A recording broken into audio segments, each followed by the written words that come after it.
Hi ma'am, yengiriba kanglei channel singbu khurumjari ngasi je yamna excited oye ino di ai ma'am gi support gi ma'am gi thogjal gi ai 1k wo phangjare ado 1k je ma'am atopa youtuber sing di kasu laitana khalam ba ado ai gi nadi yam man yame aduna ai gi subscriber sing ai gi viewer sing wo hania letan thagachari aina punsigi kawbo ngamjaroi aduna ma'am support tobira kanda ai sungai sojana yam thunai monetize tawbo ngamani haiba ai gi asa lejai aduna mayam video si hobadagi loi phog yang biong sidi yam phajaba music tutorial lam tog jarake ngarang nahan je video thak kada bane adu mayam ai gi mai je mayam kai hai jong sibo khangdi ken then gi ra ken khangdi mayam sang chaw le me pom le me aduga video nambada video namgena camera mang chang ure aduga mai pom ha chon da kanom tol le me ade na sidi yaro ina tokcha no minini guli chara pathar doctor mak chal ure doctor na ma'am अतगी ओरमद्रे doctor ना रे जे आइदि किन थिलक खिबरा खंग बनै खंगौ दबे मिन किन ग थिला जालाना अदो करेम ओरमद्रे डॉक्टर माक चल ओरे डॉक्टर ना रे यागी ने ना या जे आइगी तंखायम काय गिब जानि अदो मैम यागी am ngakpam नको याम नारबा मथकता नारबा मखा दoi ना बoi निंगने बको मखा द ना कायरबा मथकता ना बoi निंगने बा ai जे या काय गरे मथकता अदो मखा जे ना मखा जे चेक पक तो बइना ना बदी काय बदी मथकतने बा चाइना ना मखा दा आइदि कनेक्शन ले जाने को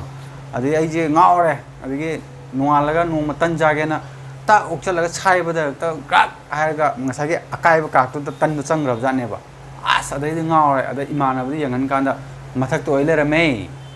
अदमाय तोरका तंखाय तो लथो कान तंखाय ले होदनो जेमु अटैक तोरा कांदा आई जे माइ सांग जाउन पोंखलुरे अदो डॉक्टर चलुरे मिनिट मंगानी हिदा गुली पिजरे हिदा गुली थारे हिदा चाबदो मैं पुक्का चिकन तोर याद रे मैं गुली नोंगमदा आई चाइजे मरी मंगा गुली मरी मंगा तरुक गुली तरुक नि नोंगमदा चाइजे अदन पुक्का चिकन तोरे अदो हयंग मथंग वेडनेसडे नुमिता चलनी अदुगा आई या अनिमा फुक्तो खरनी मैम अदुना या फुक्तो को लोइबगा वीडियो खरा नम फंगोइदने तइजे अदुना मैम खरा नाइथो नाइसिन खरा तोमिनसे मैम आइबु नुक्सिबिबा आइगी सब्सक्राइबर कमेंट नुक्सिबा थाबिरकपा नुक्सिबा आई सब्सक्राइबर मैम लई आइदि इसिनाव इनावपा यामबजिंग मैम लई नुक्सिबा अदुना मोइ दमका खलगा आई जे वीडियो जे अदुम सेमनिंग बाय तारे मोइ आइगा रिलेशन लइनाबजे याम पाम बाय तारे आइगोंदा याम पामजाबा आइना अदुना अदुम आई जे वीडियो जे अदुम सेमनिंग बा अदो आइना ngamdaba khalebko aigi nuksiba subscriber jingna adugi tutorial tobiyo har kuma tamno kaina tobo ngamdabje adu kaigi tobo ngamdino hai kanda mayam aina aingonda leitaba knowledge to adu do aina khangdabnina aina tobo ngamdaba adu wadom na ko video do aingonda share tawragadi bro sini sigi video jiga tutorial to adu aingonda knowledge ta leirakta aidi yengmada falau khangdi khangane buko aidi taruba music se sini samai to un habje adum khangane ba aduna video do ai adum whatsapp number ai gi description dal adum hapcha bane share to birak pe adum na pami ba music tutorial bai to jar ka du ai na music tutorial je mi khuding makki to ba de ba ai na mayam na music sana to pana tawri ba music to ai na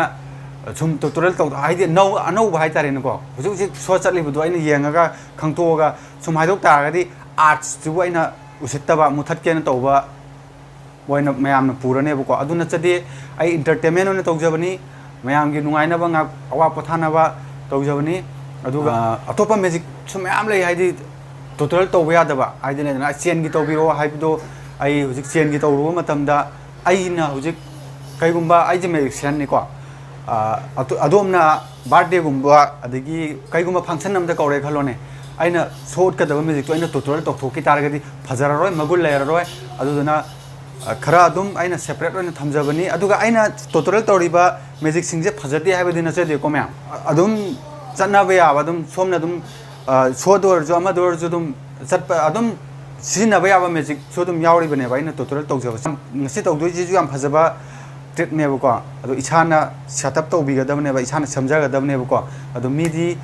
India's got talent दा तौगिबा magic सोने मोइदि लैरगा पोटसे product तो लैरा तौबनी अदो ID हुजिक इछाना सेमजरा कांदने तौदि अदोमजु याम लाइना सेमबिबि यायबको अदुना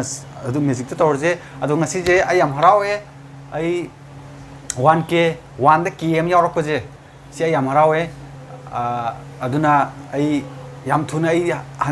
10K यौब ngमगने आई थाजब लै ma'am सुमायन support तौबीरगदी ma'am नुसीबीरगदी चलो अदुदी मतम मांगनदबीदा ma'am आई music तो हौजरगे मैम प्लीज लो फु यंबियो अदुगा अनौब इसिनाव सिंग यौबीरगना चैनल असिबु subscribe like bell icon on नंबियो कई बेल आइकॉन ऑन नंबजिना मैम के दोगेदा आइना मथंग थागलकपा वीडियो जे अदोंगी मोबाइल दा टिंग टिंग आई मखोन यावरको मैम मखोन यावदबीदा मथक्ता मथक्की बार दो को मचा मथक रोम मैचै वीडियो अपलोड तौरेना तक लाउना लाकनेबको अदुना मैम खंग ngमदुइजे आइस रोम मैचैगी वीडियो अमा लाय अदगी अदुगी वीडियो अमा लाय अदु अदमाय खंग डिस्टर्ब तौदबने कसु याम टिकना लाकने मथक्ता बार मथक्ता को मखोन साउंड यावदबने नोटिफिकेशन साउंड यावदबने अदुम तपना लाकने याम डिस्टर्ब तौदबीदा अदु सब्सक्राइब तौजे मैम को खंबीबदी मैम यावबीरमनी सब्सक्राइब तौ हायजे मैम अदोमगी ओइनदी का मांगदेबा कैमता अदोम डिस्टर्ब तौने कैम लेतेबको अदुगा यूट्यूबर खोजना ममन याम याम अदोमगी सब्सक्राइबर अमजे अखोई यूट्यूबर अखोई ममन अखोइददी ममन याम वांगेबा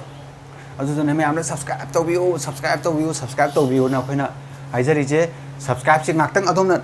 नंबगी एनर्जी दो खतनी मांगदबा तक खुदोमिना तक नंबदो अदु खतनी अदु अदोमगी मोबाइल की रिचार्ज तिंगदबा अदगी पैसा तिंगदबा कैम लेतेको मैम अदने मैम सुम खंगदबी चिनाव सिंग यावबीरगदी हाइजबने अदुदि मैम आई म्यूजिक तो हौजरगे मे यंगमिनरजी हेलो मैम अदुदि म्यूजिक तो हौजरगे म्यूजिक से मैम गसिजु कार्ड किने मैम कार्ड से आई खरंग हौजे कार्ड से हम पामे हाजे दुम पाय खोलगा दुम सानागले या मतमदा अदुगा मैम आई अजी कनो तौबदी हाइते करीबा अखोगी रमी सानाबा अदगी फ्लास पैसा थानाबीदो अदुदि हाइते अदुगमदे यावदे अदुगा पायरा खोलगा माई पाइबी बिटुमदी आई दुम लैजै अदुदि मैम म्यूजिक से ngasiदी ऑडियंस लेतमनिना ऑडियंस अनि स्कूल चखरेबा ई ऑडियंस तो नान कनोदे फारकपदो करी समूह खोंदे फाबदो मबानी कनो चखरे स्कूल चखरे अदुना होजे आई कैमरामैन दो ना आई स्टॉप आयन जरगे एनी मफम दे स्टॉप आबिरो स्टॉप सिदा को यारे को सि मैम यंबियोरो सिगीजे मैम आई होगदे आइना उरगजु कसु कायदे कइनोदे आई प्रेडिक्शन तौदुइजे प्रेडिक्शन जे मैम आई सेदा लोंमगी कार्ड अमा सिदा मैम लैको मैम यंबियो को सिदैदा आइना ngसाइ येगा थमग्राबने को प्रेडिक्शन तोरगा सिचुममनी ओ मैम सिचुमबा मैम लान ब्रो लाले ए केनाइजो अदुबो मेजिक इज्जत मांगबे यादे आइगी सेकेंड बा बुट लाव हजिक सी लाले अदुना नंगना केनो तोरगा अमा पुथरो तब यारोय याम थुरो पुथरो ने ओ आई बुट से आइना तानाबा याए ओ सुम्ब्रा से मैम माना पुथरो जी सुम्ब्रा मैम माना पुथरो जी सुम्ब्रा सिबो आई सेकेंड पुन्ना पुथरो जीबो मनिंग द केम यावदेको मैम हुल्लगा चिंथरोपगा मालमनी मनिंग द केम यावदे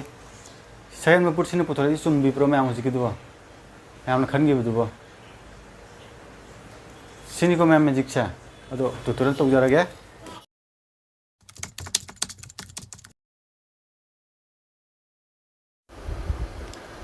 मैम अइना सिदैदा ख्वाइ फार्स्टा एस ऑफ स्पेस की अमा यक्सले अदुगा मनिंगदजु अमा ये मानना अदो सिग मथकी अहेन बसरुकचे सिकथत खनि मैम यंबियो को अदुम यंबियो सिग मथकी सरुकचे कथत खरनी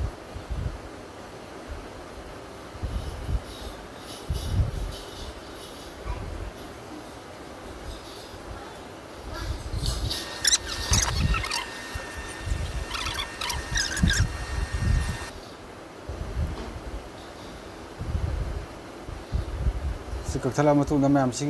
मचे से लौटोखदनी पूरा पूरा कथलनी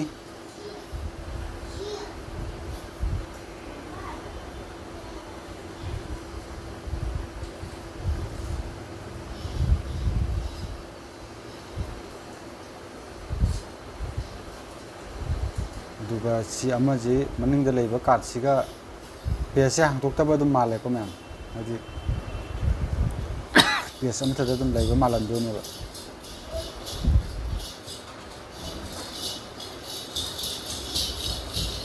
सूमाय लेरनी सिजु कक्तोने मैम सिदा मैम वीडियो जम सांगनी सर कक्थलागे मैम मैम हुजिकिदमाइना सेमब मतुंगदा सिगी सिरको ममांगदा फ्रंट पेज सि मचेट अमा कक्थले सि फोटो चमानबम सिदा ये अदुगा सिदा मैम मनिंगदा मैग्नेट को सि मैग्नेट अपाबा पावर याम कनो मैग्नेट सिजे मैम उब्रा उबिदबरा सिमा अदुगा सिगी चेजिगी सी सुमाना माइ कार्डतुगी हिसाब तक को अदुगा सिगी मनिंगदा मु सुम मैग्नेट अमने बसिदा हापिजे मैम सिदी मैम येक्ता जुया को आइना सुम खंगनबा मैम द सुम खंगनबा ना सुम यक्सन बने मानना अदुगा सिम लेरे अदुगा सिजिना सुमाना सुथुपगा थमनी दो सिम मैग्नेट सि मनिंगदा नप्पनी तो नप्पगा सिदा हाइजलानी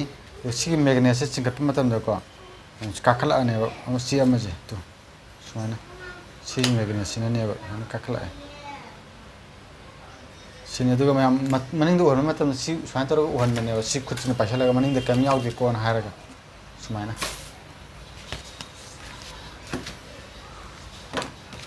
सिने मैम ट्रिक से अदु मैम असिगिदी मतंग से लोसिनजरगे मथंगी वीडियो दम थेंगरसे कंगलै पाकना याई फरे।